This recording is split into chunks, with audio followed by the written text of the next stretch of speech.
Hey there, guys. I want to give a quick update on my Robinhood account. For This is May 15th, 2020. Um, Looks like we have a green day, which is good, way better than a red day. Um, Looks like rough up roughly about a little over 1%, a little bit down after hours. Let's see here. We'll go over some options here in a minute. Just kind of giving my positions. I don't remember in the last video if I sold anything or acquired anything differently as far as my main positions. Let's see here, go through them real fast here. I've talked about them all before. Alteria Group, Pfizer, I have two positions. One position Alteria Group. UPRO, I have 100 shares, one position. Which is a triple weighted S&P 500 stock. Let's see, Dow Chemical, I have one position. MetLife Insurance, I have one position. AT&T, I have one position. And just added 6 shares today off some money I got from selling premium. Let's see, AIG, I have one position, 100 shares. Maine Capital, I have one position, 100 shares. Again, Maine, you cannot sell options on. It is a REIT stock only, and I believe it pays a quarterly dividend. I'm not positive though. I'm gonna have to look at that. I think maybe a monthly actually. I'll have to look that up here in the future. BP, I have one position. EPD, it's an energy pipeline stock. I have one position, 100 shares. Viacom, I have 200 shares, two positions. Energy Transfer, 1,200 shares, 12 positions. PSEC Capital, 200 shares, 2 positions. And then we're going down to FHN. And FHN, I have just 8 shares. It is a First Horizon National. It's a insurance stock. I'm looking to pick up a full position on this here in the next couple of weeks. I just buy them one piece at a time. Pays a really good dividend. It's highly rated. Let's see, I'm sure it's down like everything else over the last 3 months. Yeah, so it's still down there after it's all your life insurance stocks are on sale. Obviously because of an epidemic going on. But yeah, so this one's obviously on sale as well. And I like the dividend it pays. I think it's probably gonna obviously survive. But AIG and MetLife are 2 other insurance stocks I own. Except one position of this Euronav. I'm probably looking at one stock. I'm sorry. Probably looking to add more in the future. But that's right now is what I have here on Euronav. Just one position. AMLP, which is a MLP ETF, and I have 2 positions, 200 shares. And I'm looking to add to this position probably here in the next week or so, and I'll just kind of bump these up one stock at a time as I get some extra money deposited in my account or sell some premium or collect some dividends. And so MLP, I like it. I'm not sure what the dividend is now. I know it's high because the stock is half what it was 3 months ago. I think I was just paid a dividend for this just about a week and a half ago. So, and I believe it is a quarterly dividend stock, and it does sell options on that ETF, which is kind of hard to find actually. SDIV, which is a dividend ETF. I have 100 shares, one position, and I can sell options on that. And then the top ones here, top ETFs. PEY is a dividend ETF, and you can't sell options on it. PFF, the same. It's a dividend ETF. You can't sell options on it. PGF is an option stock as well. I just have 4 shares. SPHD, I just have 1 share here in the Robinhood account. I have a full position in my Charles Schwab account. And then PGX, another dividend ETF, you can sell options on. Then I have 12 shares of SRET, looking to pick up probably a full position of that, but you cannot sell options on the rest of these. These are just pure dividend stocks, ETFs. and I'm looking for the dividend ETFs for to get a wide variety of stocks into my portfolio, and be able to cover some of the stocks that I'm not buying, like the tech stocks that I think are just very high priced right now. And so I'm just staying away from tech, even though tech is probably going up as fast as anything. But I have tech in all my mutual funds, and obviously in my retirement accounts and all that kind of stuff. Um, if I found a tech stock that I thought was on sale, I would be interested in it, but I don't think any of them are on sale. So, and then I'll pick up some tech, obviously, here in my ETFs, and so as well as my mutual funds. And so these are what I currently own in my Robinhood account. Quickly, what I did today, I rolled my UPRO for the week out to next week. I kind of wish I would have waited, but I bumped it up from a $36.50 strike price to a $38 strike price. I collected about $65 in premium, and with that, I bought some more shares, obviously. I also rolled out Option Group.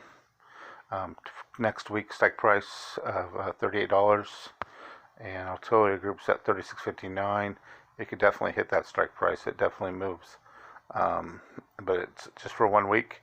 And if it does hit the strike price, I will roll it out to a further higher strike price the next week. UPRO, it's at $35.80 right now. I think I bumped it up to a $38 strike price. UPRO obviously is triple weighted. That stock can move $2 or $3 in a day, so it could definitely do that. If so, I would obviously roll it out to the next week, and from there I would collect probably more premium if possible. Eventually, if you get behind too far, where you're trying to roll out, and your stock's ahead of what your strike prices are by too much, you will have to pay money to get to those rollouts. And at that point, most people let their stocks go. Let's see, Energy Transfer. I did sell 10 position on an $8 strike price, and I collected around, I think, $70 for those 10 positions. And so I think I now hold 12 positions. 2 positions were already locked up on another, and it expired already today. And so let's see here, just kind of give you an idea here what the 529, which I collected. I wanted to kind of give it more leverage. Right now, I'm definitely interested in giving more time than I am. Giving more space on my strike prices than I am trying to collect as much cash as possible. See, I could have collected, if I would have went to a $7.50 price, I would have collected 21 cents per share, which would have been $210. And you just don't know, right? So you never know. If you don't really want to get your stocks and that thing go up to $9 and you're holding the $7.50 strike price, it's kind of hard to get out of that. And your $2 gain, or your $210 gain, is washed out by your $1,500 gain you lost. And so I really try to keep out of that. Right now, I'm really staying above 80% chance of keeping my stocks, and I believe that's what the chance of profit means. And so I'm really trying to stay above that 80. Well, actually, lately I've been actually in the 90s, trying to stay in the 90 range. But I'm starting to get back to go to the 80s, trying to get some profit off my stocks and to some gains, some premium. And so I sold. So I got $70, and I sold 10 positions of that for the 5/29 date. And then the rest of those are just options I own. Oh, sorry, I still own AIG. I have a $26. This is a prime example of getting ahead of yourself here. It's got a 6/19 strike price date, option date, and I have a $26 strike price. And so if I want to buy it back, it would cost me $2.15 per share. And so AIG right now is at $26.47. So obviously it's ahead of that. It's one of the reasons. So I just rolled this out actually last week. It was at I believe a 20. a $26 strike price. Let me see. No, it was at a 25. So I rolled it out and I gained $1. I gained $100. I gained $1 per share. So wait for maybe it to come back down and maybe roll it into something a little different, as far as trying to keep my shares as much as possible, as long as possible. And you get to still collect dividends as you're holding your shares, but one thing you got to be aware of too is that the person that bought your option could always call your option at any time, and they could also take your dividend. And so in some cases I've heard that they can actually take your dividend, or you've already been paid your dividend, and they could take your dividend that you've already been paid away from you, as well as taking the stocks. And so pretty smart person to be able to pull that off and understand it all, but it definitely happens. And so so be careful around ex-dividend dates when you're selling your premiums. And so I have a lot of stocks left to sell premium on next week. I don't know what day I'm going to do that. A lot of times I've been waiting for as late as Wednesday, Thursday even in the week. Like a day and a half to 2 days left. And that's pretty common for me lately. I just don't really want to get my I just don't want to lose the chance of making max profit on my account. And so I just believe that stocks are going to end the rebound still, and they're going to continue in a rebound, especially these stocks. Dividend stocks have been well beaten down. You know, Tillery Group, Pfizer, UPRO is not a dividend stock, but does pay a small dividend. It's just an S&P 500 triple weighted stock. Dow definitely been beaten down. MetLife beaten down. AT&T down from its high around $40.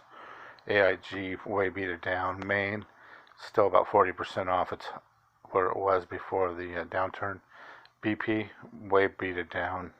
EPD way beaten down. So VIAC, it's less than half of what it was worth before the downturn. ET, same thing. It was at around $12, $12.50 when this all came down. PSEX beat it down. It was around $6.50. So all my stocks are well beat down from or knocked down from its where they were, probably 30 to 40% from where they were in March. And so it's kind of where I'm at right now. I have some dividends pending for today. Let's see here if I can pull up my dividends. Let's see here. Those will come up for us, hopefully. So these are the pending dividends I have. I have a BP dividend. I have a Pfizer dividend. I have a PSEC. I only had 100 shares then. PSEC's still paying its 6 cents per share dividend that it was paying before, which is nice. ET is holding its dividend, so you can see I have a $366 dividend pending. And I believe that's around 15 cents a share. No, my bad, 30 cents a share, and that is quarterly. And I've collected a lot of ET dividends over the last year. NRZ, I got a dividend pending for today. Maine, I have a 2050 dividend. Let's see what Maine's paying per share, 20 cents. I believe that's the same as it was paying before. I'm not positive. And I believe that's probably, actually, you know what, that is probably monthly now that I think about it. Alley Capital, I got out of this stock. The reason why is I'm looking for a weekly option stocks, and it was not one of them. So otherwise I would have stayed in it, and I think it's a good stock to own. It just wasn't fitting into what I do. AMLP, that's a quarterly. I just got a dividend on that yesterday. EPD, I just got a dividend on that on the 12th. And then AT&T, I got a dividend on that on the 1st. And that's it. Alright guys, quick update. You guys have a good one. Take care.